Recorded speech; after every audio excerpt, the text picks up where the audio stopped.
नमस्कार, AB star news देख रहे हैं आप और मैं हूं आपके साथ सोहन सिंह। वक्त उछला है देश लाइव का, जिसमें बात करेंगे तमाम अहम खबरों की। शुरुआत करेंगे योग दिवस की खबर के साथ में। दरअसल आज अंतर्राष्ट्रीय योग दिवस है। पूरी दुनिया आज योग कर रही है। भारत ने पूरी दुनिया को योग का संदेश दिया है। योग मानसिक और शारीरिक स्वास्थ्य के लिए बेहद जरूरी भी है। प्रधानमंत्री नरेंद्र मोदी खुद कर्नाटक पहुंचे थे, जहां उन्होंने कर्नाटक के मैसूर पैलेस में योग कार्यक्रम का नेतृत्व किया। इसके अलावा बीजेपी के तमाम मंत्री 75 जगहों पर 75 मंत्री योग करते हुए नजर आए। आजादी के अमृत महोत्सव के तहत लगातार इस तरह के कार्यक्रमों का आयोजन किया जा रहा है। तस्वीरें आप आईटीबीपी के जवानों की बर्फ के बीच में योग करते हुए भी देख रहे हैं। संबित पात्रा आपको स्क्रीन पर नजर आ रहे हैं, जो योग करते हुए आपको नजर आ रहे होंगे। इसके अलावा देश भर में तमाम जगहों पर योग दिवस की धूम देखने को मिली है। तमाम जगहों पर योग दिवस के मौके पर कार्यक्रमों का आयोजन किया गया। भारत की पहल पर पूरी दुनिया योग की ताकत को अब समझ गई है।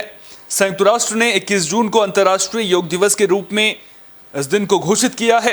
योग सदियों से भारत की संस्कृति का अहम हिस्सा रहा है, जिसे आरोग्य का एक बहुत प्रभावी साधन भी माना गया है।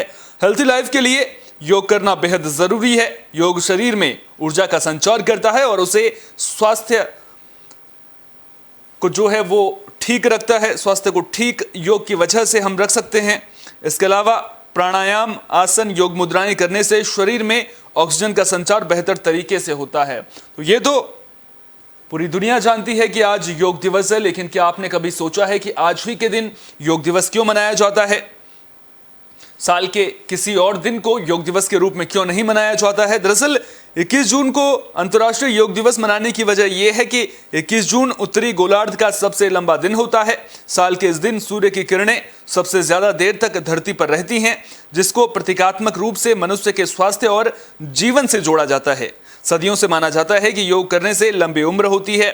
भारत के ऋषि मुनियों ने इसे अपनी योग तपस्या से साबित भी किया है और इसी को लेकर दुनिया आज योग दिवस मना रही है। भारत ने इसकी पहल की थी, जिसके बाद संयुक्त राष्ट्र ने 21 जून को योग दिवस मनाने की बात कही थी और तब से दुनिया के तमाम देशों में 193 में से करीब 177 देशों में 21 जून को योग दिवस के रूप में मनाया जाता है, जिसको लेकर देश के कोने कोने से तस्वीरें भी लगातार सामने आ रही हैं, जहां योग के प्रशिक्षक लोगों को योग करवाते हुए नजर आ रहे हैं, योग के महत्व को बताते हुए नजर आ रहे हैं। इससे पहले आपको बता दें कि बड़ी संख्या में जो जिला प्रशासन है उसकी ओर से भी लोगों से योग से जुड़े कार्यक्रमों में हिस्सा लेने की अपील की गई थी और आज तमाम देश के हिस्सों में योग दिवस की धूम खूब देखने को मिल रही है।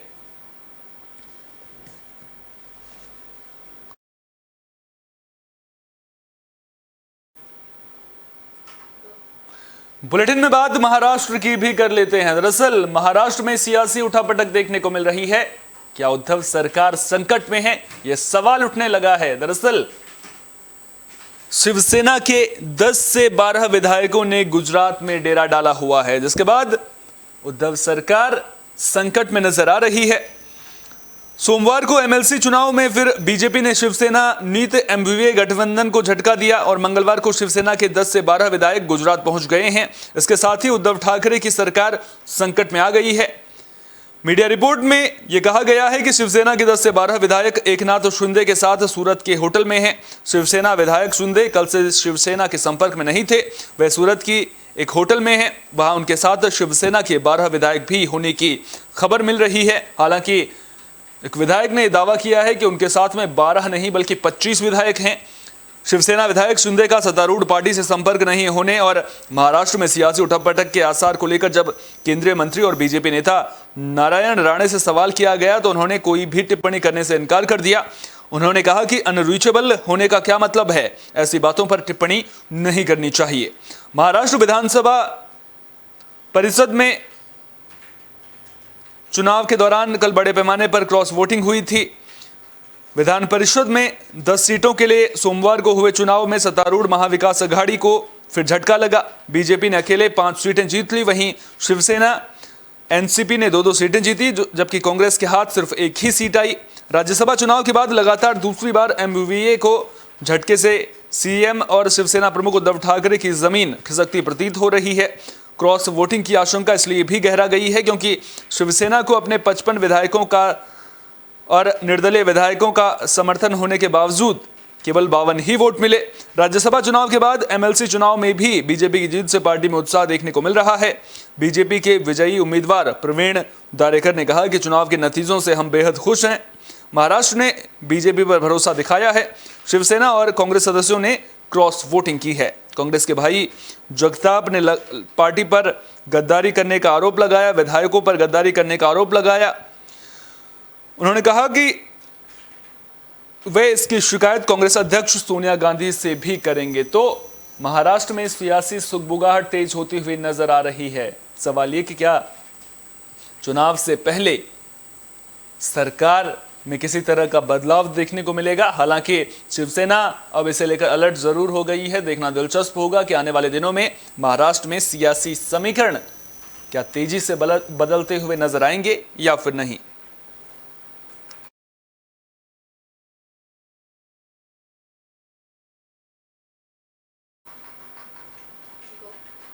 जबरन धर्म परिवर्तन को लेकर योगी सरकार ने कानून भी बना दिया है, लेकिन इसके बावजूद धर्म परिवर्तन के मामले थमने का नाम नहीं ले रहे हैं। ताजा मामला फतेहपुर से सामने आया है, जहां जबरन धर्म परिवर्तन कराने के मामले में 3 आरोपियों को गिरफ्तार कर लिया गया है। तो फतेहपुर जिले में नौकरी के नाम पर बेरोजगारों को ठगने और फिर धर्म परिवर्तन कराने का मामला सामने आया है। वाराणसी के एक युवक को नौकरी का झांसा देकर फतेहपुर बुलाया गया। इसके बाद उसे धर्म परिवर्तन के लिए बाध्य किया गया। विरोध करने पर बंधक भी बनाया गया। किसी तरह जो पीड़ित युवक है वो रविवार शाम पुलिस के पास पहुंचा। पुलिस ने 7 लोगों के खिलाफ मुकदमा दर्ज कर 3 को गिरफ्तार भी किया है। पकड़े गए 2 आरोपी फर्रुखाबाद के रहने वाले हैं। वाराणसी के सिगरा थाना क्षेत्र के हबीबपुरा चंदवा निवासी सुधांशु चौहान ने एफआईआर में बताया कि उसके मोबाइल पर अरमान अली निवासी जिला गाजीपुर ने बीती 14 जून को फोन कर ट्रांसपोर्ट कंपनी में नौकरी लगवाने की बात कही। इस पर 2 दिन बाद वो अरमान के बताए पते पर फतेहपुर आबकारी कार्यालय के पास पहुंचा। अरमान उसे तुराब अली का पुरवा ले गया और अगले दिन उसे एक मुस्लिम युवक के साथ लखनऊ बाईपास स्थित मार्केटिंग कंपनी के ऑफिस ले गया। इस दौरान उससे रजिस्ट्रेशन के नाम पर 1000 रुपए लेने के बाद 10,000 रुपए और लिए गए। वो 17 जून को उसी ऑफिस पहुंचा, जहां से मोहसिन यासीन नाम के युवक उसे और करीब 20 हिंदू लड़कों को 30 से 40 मुस्लिम लोगों के साथ एक मदरसे में ले गए। मदरसे में बताया कि वो लोग उनके अनुसार चलेंगे तो हर महीने 1 से 2 लाख रुपए कमा सकते हैं। फिर एक सेमिनार हुआ, उसमें वक्ताओं ने संगठन से जुड़कर रुपए कमाने की बात कही। 19 जून की सुबह करीब 50 हिंदू और 100 मुस्लिम लड़कों के साथ उसे भी एक मस्जिद में ले गए। मस्जिद में एक मौलवी ने मुस्लिम धर्म अपनाने और प्रचार प्रसार की बात कही। सप्ताह भर की ट्रेनिंग के बाद रुपए मिलने की बात कही। मुस्लिम धर्म अपनाने के लिए मजबूर करने लगे। मकान मालिक अलीम ने भी धर्म परिवर्तन के लिए बाध्य करते हुए बंधक बना लिया। किसी तरह से जान बचाकर पुलिस तक पहुंचे। सुधांशु की तहरीर पर पुलिस ने कंपनी के हेड इकलाख यासिन, मकान मालिक अलीम, मोहसिन मौलवी, अरमान अली और उसके एक अज्ञात मुस्लिम साथी के साथ बंधक बनाने, धर्म परिवर्तन, धोखाधड़ी की धाराओं में मुकदमा दर्ज कर लिया है। पुलिस ने दबिश देकर मोहसिन अंसारी, जो मनिहारी फतेहगढ़ का रहने वाला था, इसके अलावा यासीन मंसूरी, जो बहादुरगंज थाना इलाके का रहने वाला था, और मकान मालिक मोहम्मद अलीम को गिरफ्तार किया है। ये सभी लोग अलीम के हाथे में शहीद गार्डन तुराब अली का पुरवा में रहते हैं। सीओसीडी डीसी मिश्रा ने बताया कि मुकदमा दर्ज कर विवेचना की जा रही है। इस पूरे नेटवर्क का मास्टरमाइंड इकलाख है। पुलिस के मुताबिक इसने अंतर्राज्यीय नेटवर्क फैला रखा है। ये लोग ग्लेज इंडिया प्राइवेट लिमिटेड के नाम से मार्केटिंग कंपनी संचालित करते हैं। 2 साल पहले इकलाख समेत गैंग के अन्य सदस्यों के खिलाफ 2 मुकदमे सदर कोतवाली में दर्ज हुए थे। पीड़ित युवकों ने आरोप लगाया था कि उन्हें भी नौकरी के नाम पर बुलाकर रुपए लिए गए और फिर बंधक बनाया गया है।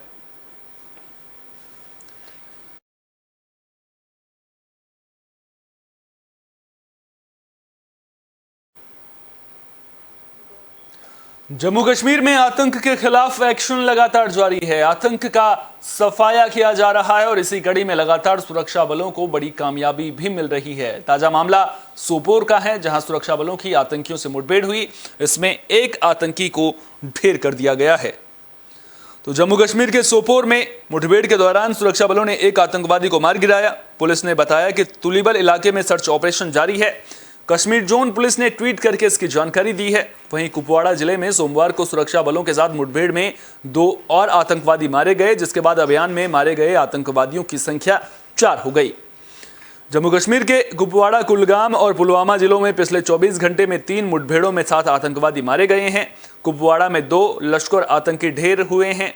पुलिस के मुताबिक कुपवाड़ा के चंडीगाम लोलाब इलाके के जंगलों में रविवार को चलाए गए घेराबंदी और तलाशी अभियान के दौरान प्रतिबंधित आतंकवादी संगठन लश्कर ए तैयबा के 2 संदिग्ध पाकिस्तानी आतंकवादी मारे गए हैं।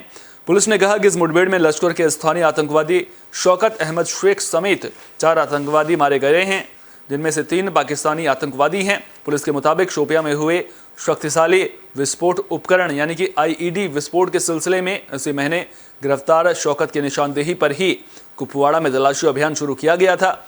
जिस दौरान मुठभेड़ शुरू हुई, वो भी मुठभेड़ में फंस गया और गोलीबारी के दौरान मारा गया।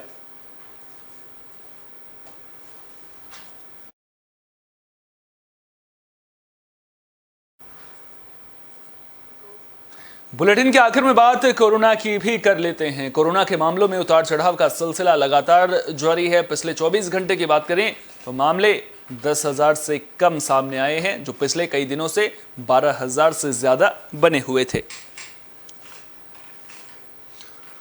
स्वास्थ्य मंत्रालय द्वारा जारी आंकड़ों के मुताबिक बीते 24 घंटे में कोरोना के 9,923 नए मामले सामने आए हैं। इस दौरान 17 मरीजों की जान चली गई। बता दें कि कल 18 मरीजों की मौत हुई थी। हालांकि बीते 24 घंटे में 7,293 लोग डिस्चार्ज भी हुए। देश में सक्रिय मरीजों की संख्या 79,313 हो गई है, जो कि कल की तुलना में 2,613 अधिक है। महामारी की शुरुआत से लेकर अब तक कुल 5,24,890 लोगों की मौत हुई है। बात दिल्ली की करें तो दिल्ली में कोरोना के मामले लगातार बढ़ते ही जा रहे हैं। पिछले 24 घंटे में यहां 1,060 मामले दर्ज किए गए, जबकि 6 लोगों की मौत हो गई। संक्रमण दर 10% के पार चली गई है। पिछले कुछ दिनों से यह आंकड़ा 6 से 7% के बीच चल रहा था। ऐसे में एक दिन में संक्रमण दर में बड़ा उछाल देखने को मिला है, जो कि आने वाले दिनों के लिए खतरे की घंटी है। मुंबई की बात करें तो देश की आर्थिक राजधानी में पिछले 24 घंटे में 1,310 मामले सामने आए हैं। मुंबई में कोरोना की वजह से 2 और मरीजों की मौत भी हुई है। BMC की ओर से आज कुल 9,949 लोगों की कोरोना जांच की गई। स्वास्थ्य मंत्रालय के मुताबिक देश में दैनिक सकारात्मकता दर 2.55% और साप्ताहिक सकारात्मकता दर 2.67% दर्ज की गई है। वहीं महामारी से ठीक होने वाले मरीजों की संख्या में भी लगातार इजाफा देखने को मिल रहा है, जबकि मृत्यु दर 1.21% थी। मंत्रालय के मुताबिक राष्ट्रव्यापी टीकाकरण अभियान के तहत अब तक देश में 196.32 करोड़ कोविड-19 वैक्सीन की खुराक भी दी जा चुकी है।